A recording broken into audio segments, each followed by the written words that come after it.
My love. My heart was filled with tension when I heard her voice calling me. In the past, my heart used to twitch with joy whenever I listened to her voice at any moment of the day. Well, things changed.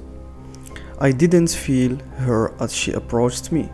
Still, I tried to ignore her, pretending to be preoccupied with the plan that I was supposed to present to my boss early the following day. But I could not control the increasing tension inside me, especially when I heard her voice right behind me when she whispered, "I missed you." I ignored her words again. Perhaps she would go and leave me alone, but she continued, not bothered that I ignored her. "You are still working?" I murmured with an apparent tension. "I have to present this early in the morning." In softness, she whispered, "But I'm here." My eyebrows tied, and I said in tension mixed with some intensity, "You always come to me without an appointment." She softly replied, "I come whenever I miss you." I saw her spinning smoothly around the drawing table, bending over to catch a glimpse of the drawings. She broadly smiled and said, "It looks like the mansion of our dreams."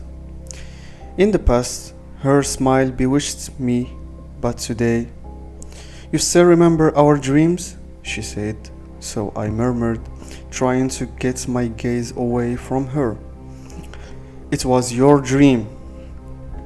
Her voice carried a firm tone when she replied, "With some hope, dreams can come true."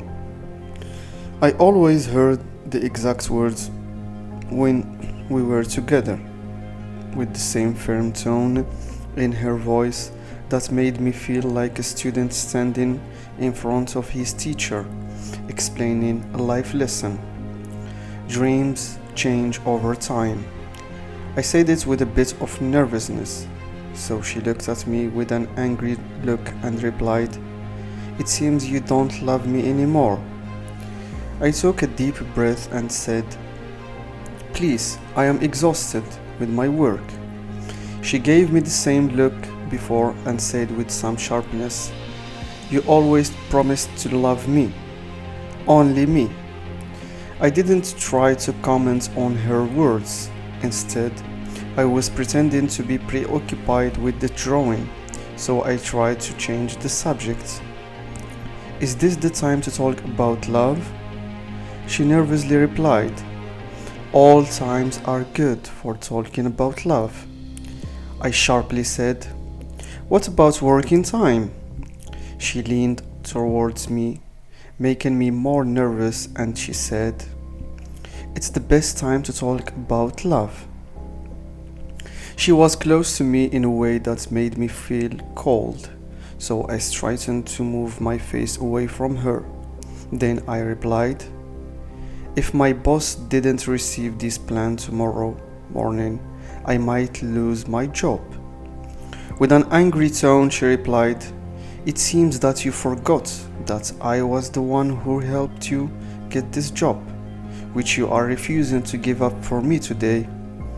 I was feeling very nervous whenever I looked at her in the recent months, but despite that, I forced myself to look at her and I said, "I recently haven't forgotten, but..." I didn't complete my statement when she interrupted me. "But you already forgot." I shook my head, saying in tension and nearly bursting, "You know that all circumstances have changed." Her face was covered with anger, and she shouted, "Circumstances or the heart?" I looked at her in silence without saying a word, so she continued, "It is Kate, isn't she?" I felt absolute disorientation, so I looked at her and said, "She is just a co-worker." I was terrified to look at her face when she replied, "What a silly attempt." I slowly turned my head, trying to look at her. Simultaneously, every atom in my being prevented me from that. Even my tongue couldn't say anything. In anger, she added, "Sometimes you forget that I can see the truth." Once again, my tongue couldn't speak, so she turned around me with a bit of softness, she said, "Your way of dealing with her, your dreamy looks, and your hot voice when you talk to her. All these things never suggest that she is just a co-worker." I murmured with some difficulty, "In fact, She interrupted me. "The reality is that this deceiving person has taken advantage of my absence to become close to you, to put her nets around you, to trap you, and to occupy my place in your heart." I nervously murmured, "Don't call her a deceiving person," she exclaimed. "You see?" Once again, she looked at my face without answer. I knew that she would spot my lie no matter what I said or did, so I couldn't tell her that the truth. I was already immersed in love with Kate. I was drenched in the love of her tenderness and simplicity. I loved her sweet smile and gentle, warm voice, and I just loved being with her in one room.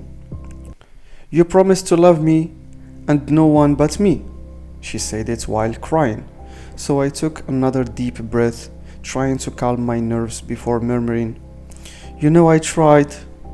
She bitterly replied, "Trying is not enough." I nervously murmured, "Our separation was not my intention.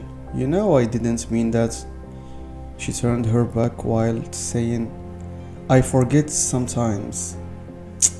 I took another breath and said, "I have endured this for a long time, but you know that I have to go on with my life." She gave me a sad look and asked, "With Kate?" I lowered my eyes and I muttered, "She or another one?" She paused for a while before replying, "She is better than others." I felt her voice moving away from me when she added, "She was one of my best friends, at least." I remained silent and I tried not to comment on her statements until she left, and I realized that she was no longer there. I took another deep breath and I looked at the drawing board. The same dialogue every night and the same end. I admitted that I loved her from all my being, but my life must continue.